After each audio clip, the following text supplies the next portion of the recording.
नमस्कार, जय श्री राम, जय माता की मित्रों। और कैसे आप सब?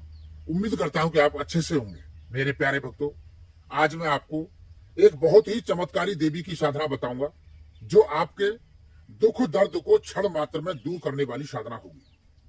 बहुत सारे भक्तों ने हमारे से पूछा, गुरुजी हमें नगरकोट वाली मैया की साधना के बारे में बताइए। यह साधना कब की जाती है और कैसे की जाती है? तो आज मैं आपको नगरकोट वाली मैया की विस्तार से जानकारी दूंगा कि इन मैया की साधना कैसे की जाती है और कब की जाती है, और इस साधना में साधकों को कैसे सफलता मिलती है। इस वीडियो को थोड़ा ध्यान से देखिएगा।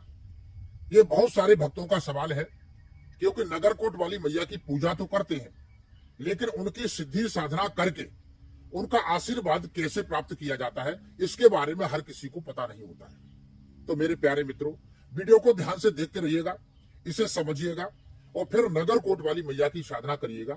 आपको पॉइंट बाई पॉइंट बताऊंगा और खुद का अनुभव बताऊंगा कि नगरकोट वाली मैया की कृपा दृष्टि आपके ऊपर कैसे होती है। जो साधक नगरकोट वाली मैया की साधना करना चाहते हैं, सर्वप्रथम उनको नगरकोट धाम पर जाना होगा। और नगरकोट वाली मैया जो है वो शक्ति पीठों में से एक पीठ है, जो कि बहुत ही चमत्कारी है। जो साधक उनके दरबार में जाते हैं, उनके चरणों में अपना मस्तक टेकते हैं, उनकी हर मनोकामना सदियों से पूरी होती आ रही है। और आज भी इस भारत के तमाम लोग और तमाम तांत्रिक इस देवी के चरणों में अपनी अरदास लगाते हैं और उनसे अपनी मनोकामना पूरी करने की कामना करते हैं। मित्रों, अब बात आती है कि इस मैया को हम प्रसन्न कैसे करें, इसकी साधना करके इससे हम काम कैसे लें। तो देखिए, जो नगरकोट वाली मैया है वो एक सात्विक देवी है और इसका नाम है ब्रजेश्वरी माता।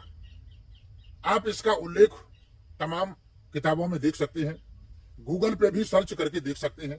ये ब्रजेश्वरी माता एक बहुत ही चमत्कारी देवी है, जो कि माता पार्वती के जो शरीर के अंग गिरे थे उनमें से एक पीठ स्थापित हुई है। तो इस पीठ की जो सेवा करता है, जो साधना करता है, और देवी मां उनकी हर मनोकामना पूरी करती है।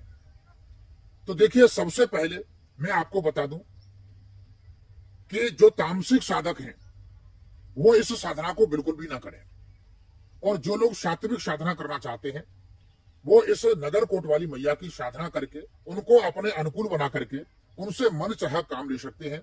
और ये मैया अगर एक बार आपसे खुश हो गई, आपसे प्रसन्न हो गई, तो समझ लो आपके दुख दर्द क्षण मात्र में दूर हो जाएंगे। इस साधना की मैं सच्ची जानकारी आपको देने जा रहा हूं कि ये नगरकोट वाली मैया की साधना कैसे की जाती है। हालांकि आज तक मैं नगरकोट धाम पर कभी नहीं गया हूं। मेरे माता पिता, मेरे भाई, सब लोग वहां पर घूम के आए हैं, लेकिन मैं आज तक नगरकोट वाली मैया के स्थान पर नहीं पहुंच पाया हूं। मैं यहीं से उनका क्षमा प्रार्थी हूं। लेकिन इसकी सच्ची जानकारी और स्वयं मां ने आकर के मुझे सपने के माध्यम से दी थी, और वो अभी नहीं, लगभग मैं 8 साल पहले की बात है, जब मैं गुरु गोरखनाथ की ज्योतबाती करता था। उस समय पर ये नगरकोट वाली मैया मेरे सपने में आई, और मैंने सपने में ही इनसे पूछा था कि मैया, अगर मैं आपकी सिद्धि साधना करना चाहूं तो फिर मैं आपका कैसे कर सकता हूं। तो उसने मुझे विस्तार से बताया। लगभग मैं 20 मिनट का सपना, और बहुत ही चमत्कारी हुआ। मैंने उसी विधि विधान से फिर मां का चमत्कार देखा और उनका आशीर्वाद प्राप्त किया। तो आज वही सपने की विधि मैं आपके सामने प्रेषित करने जा रहा हूं। अगर आप पूरे तन मन धन से इस मैया की साधना करते हैं तो ये मैया आपके घर में भंडार भर देगी, आपकी हर परेशानी को क्षण मात्र में दूर कर देगी। जो साधक नगरकोट वाली मैया की साधना करना चाहते हैं, सर्वप्रथम आपको नगरकोट धाम पर जाना होगा। हमारे एक कल हरियाणा पलवल के भैया जी आए थे, और उन्होंने भी इस साधना के बारे में जिक्र किया कि मुझे नगरकोट वाली मैया की साधना करनी है। तो उनकी बातों को ध्यान में रखते हुए, और तमाम भक्तों ने सवाल भी किया था कि गुरुजी नगरकोट वाली मैया की साधना के बारे में बताइए। तो उन सबकी बातों को ध्यान में रखते हुए आज मैंने फैसला किया कि मैं नगरकोट वाली मैया की जो स्वप्न विधि है मैं पूरी पूरी बता देता हूं, जिससे कि सभी साधकों का भला हो जाए। तो अगर आप मां नगर कोटवाली मैया की साधना करना चाहते हैं तो आप सर्वप्रथम उनके धाम पर जाइए और वहां जाकर के जो मैया के मंदिर के बगल में बाण गंगा है, सर्वप्रथम उसमें आप स्नान करिए और स्नान करने के बाद में साफ स्वच्छ वस्त्र पहन करके और मां देवी का एक नारियल और ध्वजा ये सब लेकर के, चुनरी लेकर के और मां के मंदिर में अर्पित करिए और मां को मेवा मिष्ठान का, खीर का या किसी भी प्रकार की मिठाई का या फल का भोग लगा करके और उनसे अरदास करिएगा।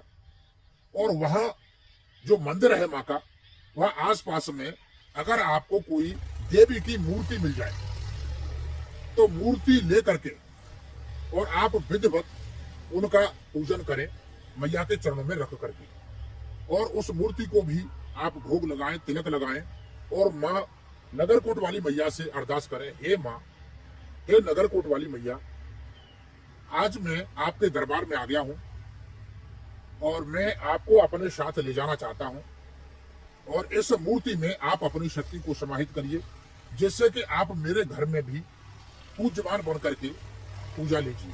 मैं आपकी पूजा करने के लिए तैयार हूं, आपकी सिद्धि साधना करने के लिए तैयार हूं। मित्रों, नगर कोटवाली मैया के मंदिर में जाकर के आपको 3 बार ताली बजानी है और ये 3 बार ताली बजाने का मकसद क्या है इसको भी मैं आपको क्लियर कर देता हूं। ये 3 ताली हमें दर्शाती है। पहली ताली कि आप मंदिर के अंदर उपस्थित हो चुके हैं, यानी अपनी उपस्थिति मां के सामने हो चुकी है, पहली ताली ये दर्शाती है। दूसरी ताली जैसे ही हमने बजाई उससे अपना दुख दर्द, अपनी परेशानी उनके सामने हमने प्रकट कर दी। और तीसरी ताली कि मां आपकी पूजा में हमारे से कुछ गलती भी हो जाए तो उसके हम क्षमा प्रार्थी हैं। ये तीनों ताली, ये तीनों बातें दर्शाती है। मित्रों, 3 ताली बजा करके और मूर्ति की पूजा करके और वहां से मां से प्रार्थना करके एक बार के लिए तन मन धन से अंदर से हिलोर लेकर के मां के लिए आंसू बहा दीजिए। मित्रों, मां करुणामयी है जो अपनी शक्ति को उस मूर्ति के अंदर प्रवेश कर देगी और उस मूर्ति को आप अपने घर ले आइए। घर ला करके आप जहां एकांत स्थान हो, आपका कोई मंदिर हो या आप एकांत कमरे में साधना को करना चाहते हैं तो वहां पर इस मूर्ति को स्थापित कर दीजिएगा। अब वहां पर किसी भी सोमवार के दिन से ये नगर कोटवाली मैया की सिद्धि साधना को शुरू कर सके। यह साधना सात्विक रूप से रहेगी और लगातार 41 दिन की साधना रहेगी। किसी भी सोमवार से शुरू करके लगातार 41 दिन की आप इस नगर कोटवाली मैया की साधना करेंगे। इस साधना में शुद्ध देसी गाय के घी का दीपक जलेगा, फूलों की माला आपको रखनी होगी और जो मूर्ति लेकर के आए हैं वो आपको अपने सामने रखनी होगी और आपको दक्षिण दिशा की तरफ मुंह करके बैठना होगा। मित्रों, ये 51 पीठों में से एक पीठ है और बहुत ही शक्तिशाली पीठ है जो कि मां सती का जो बच स्थल है वो वहां पर गिरा हुआ है और वहीं पर यह पीठ बहुत ही शक्तिशाली मानी जाती है। दुनिया के लोग वहां पर दर्शन करने आते हैं और अपनी मनोकामना पूरी करते हैं। मित्रों, इसी प्रकार से आप डेली मां को भोग दीजिए सात्विक। अगर आपके घर में दूध है तो खीर बनाइए, खीर का डेली भोग दीजिए या फिर आप मिठाई का भोग दीजिए, मीठे हलवा का भोग दीजिए, लेकिन हलवा हो तो देसी घी का बना हुआ हो, ये विशेष ध्यान दें। फल का भी भोग दे सकते हैं, लेकिन इस साधना में आपको एक चौकी स्थापित करनी पड़ेगी। जहां आप साधना करना चाहते हैं वहां पर एक चौकी स्थापित करनी पड़ेगी। चौकी पर आपको पीला कपड़ा डालना होगा और उसके ऊपर ये मूर्ति रखनी होगी और उसी के ऊपर ये सब भोग भाग रखना पड़ेगा।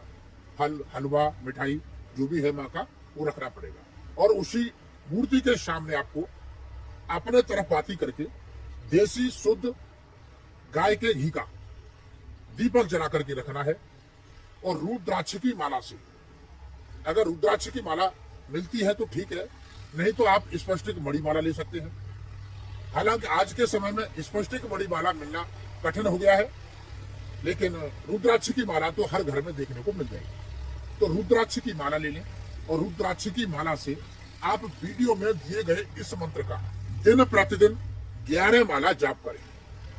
किसी भी सोमवार से शुरू करके लगातार 41 दिन तक दिन प्रतिदिन 11 माला इस मंत्र का जाप करेंगे तो मित्रों, नगरकोट वाली मैया आपसे प्रसन्न हो जाएगी और आपको अपना आशीर्वाद प्रदान करेगी। आपके जो कष्ट हैं, दुख दर्द है, क्षण मात्र में दूर करने का काम करेगी। मां से जो अरदास लगाएंगे वो आपके पूरी होगी। मित्रों, ये बहुत ही चमत्कारी देवी है नगरकोट वाली मैया। तमाम दुनिया के भक्तजन इनके चरणों में जाते हैं, अपना मस्तक टेकते हैं, अपनी मनोकामना पूर्ति के लिए अनुरोध करते हैं और मां इनकी मनोकामना पूरी करती है। तो अगर आप साधना करना चाहते हैं तो सर्वप्रथम आप मां के चरणों में जाइए, उनके दरबार में जाकर के अपना मस्तक टेकिए, अर्जी लगाइए और वहां से मां को स्वयं मूर्ति में प्रवेश करके अपने घर ला करके तभी आप इस साधना को करेंगे, तभी आपको सफलता मिलेगी। अन्यथा घर में आप साधना ऐसे ही करेंगे डायरेक्ट तो ये साधना सफल नहीं होती है। तो मित्रों, आप इस साधना को एक बार पूरे तन मन धन से कीजिएगा और इसका पूरा पूरा लाभ लीजिएगा। मैं आशा करता हूं मेरा आज का वीडियो आपको पसंद आया होगा। अगर वीडियो पसंद आया हो तो प्लीज वीडियो को लाइक करें, मेरे चैनल को सब्सक्राइब करें। फिर मिलता हूं एक नई वीडियो के साथ। तब तक के लिए नमस्कार।